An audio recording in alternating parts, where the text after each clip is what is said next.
안녕하세요, 제이폼입니다. 오늘은 집에서 녹화를 하고 있고요. 일단 오늘 한국 시장 먼저 보죠. 한국 시장은 코스피는 3036으로 마감했고 코스닥은 954로 마감을 했는데요. 변동성이 좀 컸어요. 장 시작할 때는 조금 내려가는 분위기였다가 그 다음에 다시 한번 올라오는 분위기였다가 다시 내려가면서 뭐 약보합 정도로 마무리했다고 하면 좋을 것 같습니다. 한국 시장이든 미국 시장이든 그렇게 좋은 모습을 보여주지는 못하고 있어요. 그러니까 한마디로 재미있는 모습, 그러니까 쭉쭉 올라가는 모습은 보여주지 못하고 있습니다. 자, 미국 시장 한번 보죠. 미국 시장은 S&P 500, 나스닥, 다우존스 모두 상승해서 마감을 했는데 장 마지막에 조금 상승하는 분위기가 좀 있었어요. 그런데 그 이유가 뭐였냐면은 어느 헤지펀드의 굉장히 큰 금액의 블록들이 마지막에 청산을 당했다. 라는 그런 내용도 있었죠. 이제 대표가 한국계 미국인이었다는 그런 이야기도 있는데, 뭐, 사실 뭐 정확히는 잘 모르겠어요. 뭐, 그것 때문에 시장이 움직일 수 있었던 건지 아니면 마지막에 무언가 사람들의 투심을 자극했던 일들이 있었는지는 뭐 정확히는 모르겠어요. 뭐든지 이 지수가 오르고 내리고, 그러니까 주식 가격이 오르고 내리는 거는 사실 여러 가지 큰 요인들이 굉장히 많이 있고요. 그 요인들이 복합적으로 일어나야지 될 수 있는 일입니다. 아주 한 가지 분명한 거는 사고 싶은 사람이 많으면 주식 가격은 올라가는 거고요. 팔고 싶은 사람이 많으면 주식 가격은 떨어지게 돼 있는 겁니다. 그 이면에 또 다른 여러 가지 이유들이 있겠죠. 여러 가지 경제적인 상황이라든지 그 블록 딜에 대한 그런 이유라든지 또는 경제 상황이 굉장히 좋아지는 그런 지표들이 발표된다든지 아니면 연준에서 뭐 금리에 대한 정책을 말한다든지 그런 것들이 모두 다 복합적으로 어우러져서 그런 지수로 표현이 되고 투자 심리로 표현이 되는 거고요. 미국 시장과 중국 시장에 굉장히 많이 영향을 받는 한국 시장은 미국 시장과 중국 시장이 어떻게 돼 가고 있는가에 대해서 눈치를 보고 오전에는 그러니까 새벽에는 미국장의 눈치를 보고 또 우리가 장 시작하고 그 이후에는 중국장의 눈치를 봐야 될 수밖에 없는 일입니다. 그거는 뭐 슬픈 일도 아니고요. 그건 당연한 일이에요. 왜냐면 우리나라는 수출 중심의 국가이기 때문에 미국과 중국의 그 지수에 많이 연동되어 있고 달러 환율에 많이 연동되어 있는 경우가 굉장히 많습니다. 그렇지만 한 가지 고무적인 것은 뭐냐면은 한국의 수출 지표가 굉장히 좋다는 거예요. 수출 지표가 좋다는 거는 환율이 어쨌든 하락할 수 있는 국면이 있을 수 있다는 거고, 환율이 하락하면은 외국인 투자자가 한국에 투자할 수 있는 그런 요인들이 많이 있다는 것입니다. 그리고 또 한 가지 뭐 괜찮은 소식이라고 보면은 어쨌든 블록딜을 성사시켰던 그 미국의 주식 종목들이 거의 중국 주식이에요. 그러면 중국 주식에 대한 위험도가 높아지면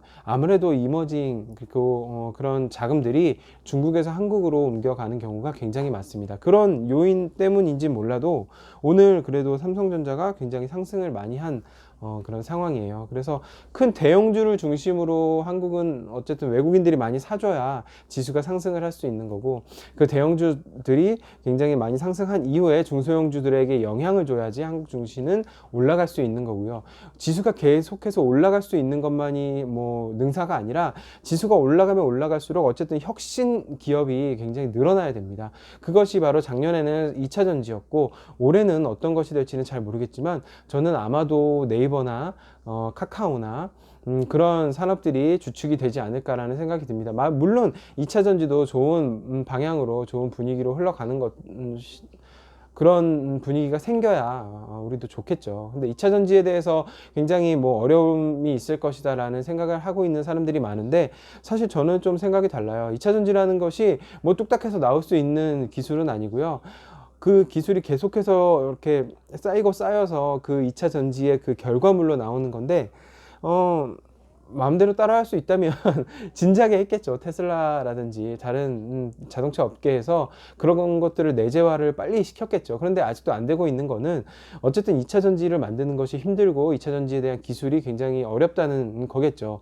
그리고 반도체에 대해서도 인텔이 파운드리를 하겠다고 얘기한 것도 삼성전자나 뭐 TSMC에 그렇게 큰 위협이 되지 않는다고 봐요, 저는. 왜냐면 삼성전자와 TSMC의 기술력은 이미 뭐 넘사벽입니다. 중국이 따라오려고 나라에서 그렇게 밀어주고 따라오려고 해도 따라올 수 없었던 영역이었고요. 인텔은 뭐 오히려 더 많이 뒤처져 있었는데 지금 이제 따라오려고 하면 사실 그것을 따라올 수 있을까라는 생각도 들고, 계속해서 그런 경쟁이 있으면서 삼성전자는 더 강해지고 TSMC는 더 강해지겠죠.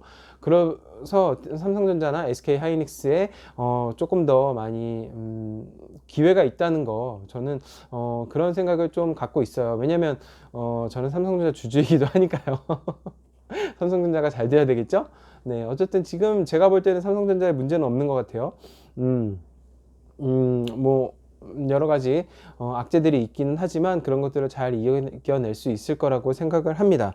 한국 주식시장, 미국 주식시장 저번 주에는 그렇게 좋은 모습을 보이지 않았지만 아마도 이번 주에는 조금 상승하는 국면이 나오지 않을까라는 생각이 듭니다. 첫 번째는 환율이고요. 그것 때문에 뭐 수출 늘어난 거, 그리고 또 미국에는 어쨌든 블록딜을 통해서 그런 헤지 펀드들의 그런 뭐 옵션이나 그런 선물이나 아니면 레버리지를 이용한 큰 그런 것들이 청산이 되면서 시장은 안정화될 것이기 때문입니다.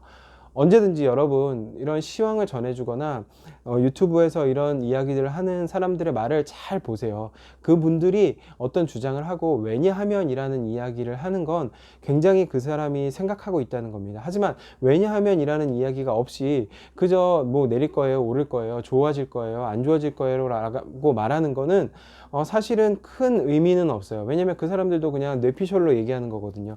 사실 주식에서는 뇌피셜이 굉장히 많이 지배를 하고 있기는 해요. 그런 주식을 사고 파는 데 있어서 뇌피셜이 굉장히 중요하긴 하거든요. 감이라고 하잖아요. 감이 굉장히 중요하긴 하지만 언제까지 감을 의지하면서 주식 매매를 할 수는 없습니다. 투자를 할 수는 없습니다. 결국에는 내가 지표를 보고 그것들을 읽어내는 거, 그리고 여러 가지 시나리오를 1, 2, 3, 4번을 시나리오를 세워서 그 시나리오대로 매뉴얼대로 내가 어떻게 매매를 할 수 있는지 먼저 머릿속에 생각하는 거, 그것들이 굉장히 중요하니까요.